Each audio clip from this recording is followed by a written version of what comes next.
జనాభాలో సగం కంటే ఎక్కువ అంటే 54% ఉన్నటువంటి బీసీలను గత ముఖ్యమంత్రి జగన్ రెడ్డి గారు 56 కార్పొరేషన్లు ఏర్పాటు చేశారు అధ్యక్ష.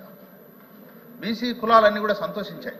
దీని నుంచి మాకు మేలు జరుగుతుంది, లబ్ధి జరుగుతుంది, మా బతుకులు బాగుపడతాయని సంతోషపడ్డారు అధ్యక్ష. అయితే ఆయన చేసింది ఏంటంటే అధ్యక్ష, ఓన్లీ కుర్చీ టేబుల్ మాత్రమే ఇచ్చారు అధ్యక్ష. ఎక్కడ నిధులు కానీ విధులు కానీ కేటాయించలేదు అధ్యక్ష. ఆయన చేసిన నిర్వాహకం ఏంటంటే అధ్యక్ష, 56 కార్పొరేషన్లకు సంబంధించి 20 సంవత్సరాలు లాభాన్ని చూపిస్తూ వచ్చినటువంటి లాభాన్ని చూపిస్తూ అప్పులు చేశాడు అధ్యక్ష. ఆ అప్పులు ఈరోజు బీసీలు మోసే పరిస్థితి వచ్చింది అధ్యక్ష. శవాల మీద పైసలు ఏరుకున్నట్లు బీసీలు మోసం చేశాడు. దాని జలసాల కోసం బీసీలని ద్రోహం చేశాడని చెప్తున్నాను అధ్యక్ష.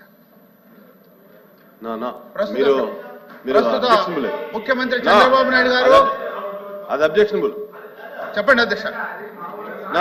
అది రికార్డు లింక్ తీసేయండి. అది రికార్డు లింక్ తీయండి అధ్యక్ష. నిధులు లేవు, విధులు లేవు. సవాల్ మీద డబ్బులు ఏరుకోవడం ఏంటంటే 56 కార్పొరేషన్లు అధ్యక్ష ఈ రోజు అడుక్కునే పరిస్థితి వచ్చింది అధ్యక్ష. బీసీల మీద సవాల్ మీద డబ్బులు ఏరుకుంటారంటారు మీరు. మరి డబ్బులు ఏం చేశారు అధ్యక్ష? రికార్డు లింక్ తీయండి. అప్పులు చేశారు అధ్యక్ష. 56 కార్పొరేషన్లు తాకట్టు పెట్టాడు, నిధులు కాజేశారు. వచ్చినటువంటి అప్పులు తీసేసుకుని వచ్చినటువంటి అప్పుల్ని అది రికార్డు లింక్ తీసాం. కూర్చోండి మీరు, కూర్చోండి మీరు, కూర్చోండి మీరు, కూర్చోండి అధ్యక్ష. నేను బీసీల గురించి మాట్లాడుతున్నారు. అమర్నాథ్ గౌడ్ హత్య గురించి కూడా మాట్లాడదామా? చర్చ పెట్టుకుందామండి. అమర్నాథ్ గౌడ్ హత్య గురించి చర్చ పెట్టుకుందామా? ఎట్లా వైకాపా నాయకులు ఒక పిల్లోడు నోరులో అతను చదువుకున్న పుస్తకాల నుంచి కాగితాలు చింపి నోట్లో కుక్కేసి పెట్రోల్ పోసి తగలబెట్టి చంపేశారు. చర్చిద్దాం, నో ప్రాబ్లం. లోకేష్ గారు దళిత శవాన్ని ఎట్లా డోర్ డెలివరీ చేశారు చర్చిద్దాం.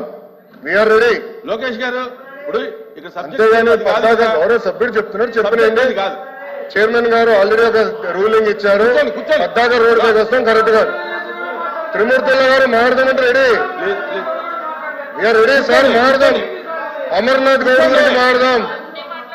మీ ఎమ్మెల్సీ సభ్యుడు అనంతబాబు గారు ఏం చేశారో అది కూడా మాట్లాడదాం. చేయలేదా? లోకేష్ గారు చేయలేదా?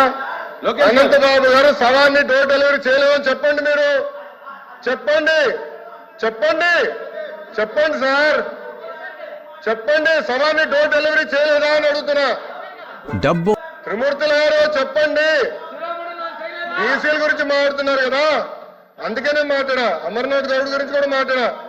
Challenging. Let us discuss. Lokesh garu let us discuss. Lokesh garu sir ఆయన కూర్చోమనండి sir. I'm right, I'm minister of the house, I'm right to talk. Sir member ఇట్లా మాట్లాడితే ఎట్లా సార్? నాకు రైట్ ఉంది, నేను మాట్లాడుతున్నా. లోకేష్ గారు ఇప్పుడు జరిగేటటువంటి సార్ ఇట్లా మాట్లాడుతున్నారు. లోకల్ బాడీస్ ఆఫ్ బీసీలకి రిజర్వేషన్ ఎందుకు తగ్గించారో చెప్పమనండి.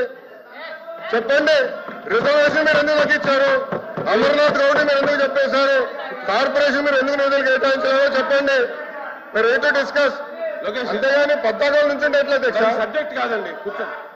ఇప్పుడు అది సబ్జెక్ట్ కాదు. కూర్చోండి, కూర్చోండి, కూర్చోండి. అది సబ్జెక్ట్ కాదు. కూర్చోండి, కూర్చోండి, దయచేసి కూర్చోండి. నాయుడు గారు, నాయుడు గారు మీరు మాట్లాడండి. ఇంకా ఉందమ్మా, ఇంకా లాస్ట్ మీరు కొంచెం కాంట్రవర్సీ లేకుండా మాట్లాడండి అధ్యక్ష. మీ క్లారిఫికేషన్ నేను అడగండి. నేను మంత్రి గారు చెప్తున్నాను. కార్పొరేషన్లు ఏర్పాటు చేశారు అధ్యక్ష. చైర్మన్లు, మెంబర్లు ఉత్సవ విగ్రహాలు మాత్రమే ఉన్నారు తప్ప బీసీల కోసం ఏం చేయలేదు. బీసీల ద్రోహి జగన్మోహన్ రెడ్డి గారు అని చెప్తూ ఇప్పటి ముఖ్యమంత్రి నారా చంద్రబాబు నాయుడు గారు 900 కోట్లు 9 నెలల కాలంలోనే విడుదల చేశారు అధ్యక్ష. 900 కోట్లు విడుదల చేసి బీసీల పక్షపాత అయ్యాడు అధ్యక్ష. బీసీల భగవంతుడు అయ్యాడు అధ్యక్ష. ఈ మాట ఎందుకంటున్నానంటే అధ్యక్ష, గత ప్రభుత్వం లబ్ధిదారులకు సంబంధించినటువంటి రాయితీ విషయంలో కూడా అక్కడ కూడా ఒక కొరేసింది అధ్యక్ష. లబ్ధిదారులు ఎంపికైనటువంటి లబ్ధిదారులు 10-20% ఖచ్చితంగా కట్టే తప్ప లోన్లు ఇచ్చే పరిస్థితి గత 5 సంవత్సరాలు లేదు అధ్యక్ష.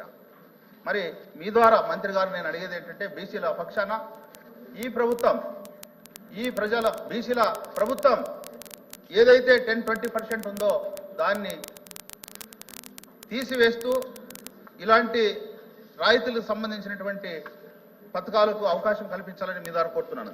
మంత్రి గారు.